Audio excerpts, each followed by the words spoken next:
Des fois, les gens peuvent s'attendre à ce que tu fasses des exploits offensifs, mais les gens qui connaissent le foot savent très bien l'importance du rôle que tu as.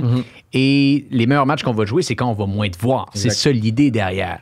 Et parlant de match, parlant de jeu, tu as joué en Allemagne. Tu t'es entraîné un peu en France. Tu as joué en Espagne. Le niveau de la MLS, c'est quoi à ton arrivée? C'est quoi la surprise? Ou est-ce que c'est une surprise? Oui, c'est une surprise. C'est une surprise au niveau de l'environnement où, comment dire, tu sais, de jouer devant des stades, à part avec l'équipe nationale comme la Gold Cup, des matchs amicaux, quoi que ce soit. J'ai jamais, avant d'arriver à Montréal, j'avais jamais vraiment évolué dans un stade de 20 000 personnes, 20 voire plus, tu sais. Fait que pour moi, ça, c'est un choc de, OK, t'as cette pression-là de tout le monde te regarde.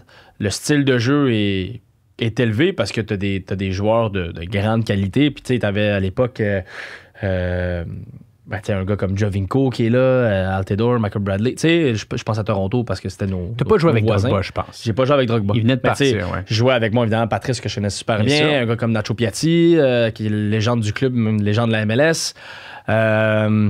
J'essaie de penser qui d'autre qui avait je pense... Kaka a joué, Jovinko, Altidore. Exactement, il y en avait d'autres. En tout cas, fait que, c'est pas une ligue tout récente où c'est que des gars d'université qui sont là, puis c'est des bûcherons. Il y a de la qualité vraiment technique, mais il y a aussi une qualité physique, que les gars, c'est des athlètes. Là. C'est ça. Puis c'est là que je m'en rends compte. Tandis qu'en Allemagne, en France, en Espagne, tout est un peu différent. Dans le sens que. L'échec un peu plus, hein? Ouais, ben en Espagne, c'est un peu moins physique, plus technique, tactique, possession. Tu sais, c'est très cliché, mais c'est ça quand même. En Allemagne, c'est un peu plus physique, robotique, direct. Puis en France, c'est un peu plus technique. Surtout, là, l'éducation, la formation est basée sur ça. Tu sais. Technique individuelle, contrôle de balle, les appuis.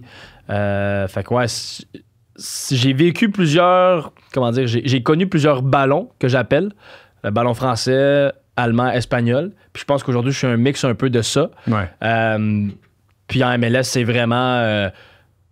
c'est très moyen dans le sens... C'est pas super fort techniquement, mais c'est pas non plus zéro. Fait que c'est bien techniquement, tactiquement, physiquement...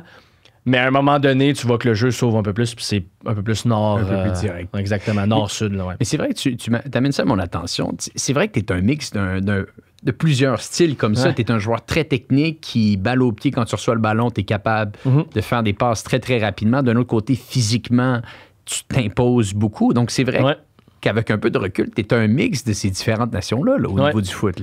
Oui, c'est comme ça que je me vois un peu. Oui, je suis un milieu défensif, puis comme tu l'as dit tantôt, pour moi, après, ça va avec... Bon, il y a les joueurs autour de moi, collectif, pas les résultats, mais les performances, mais moi, un bon match pour moi et mon équipe, faut pas que je sois la star du match. Ça veut dire que les attaquants ont mis des buts, puis c'est très, je pense... samedi dernier, c'est un bon exemple. Donc, on enregistre le podcast 28 mai 2024. Donc, ça doit être le match que vous avez fait le 24 mai. Le match termine 0-0. Bon, offensivement, vous n'avez pas marqué de but, mais il y a quand même eu certaines occasions.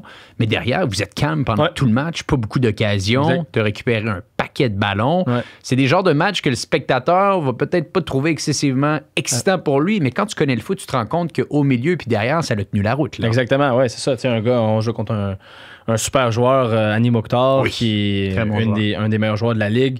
Pas fait grand-chose, puis le crédit n'est pas pour moi, là, dans le sens, je sais pas, moi je suis numéro 6, lui il est numéro 10, ben c'est un battle head-to-head, là, c'est pas ça du tout.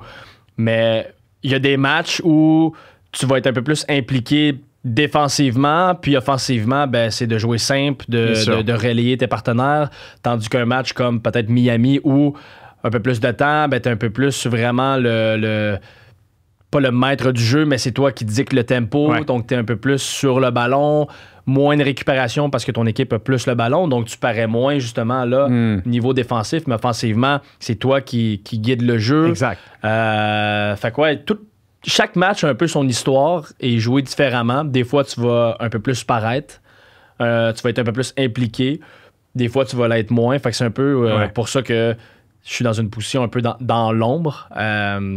Puis, tu sais, moi, le spotlight, j'en ai pas besoin, c'est pas ça que je cherche. Moi, c'est vraiment, je veux faire ma job, je veux plaire à mes coéquipiers, mes boss qui sont mon coach, le club, etc. Puis après ça, si les partisans peuvent apprécier mon jeu, tant mieux, mais la plus grande critique vient de moi-même. Bien sûr.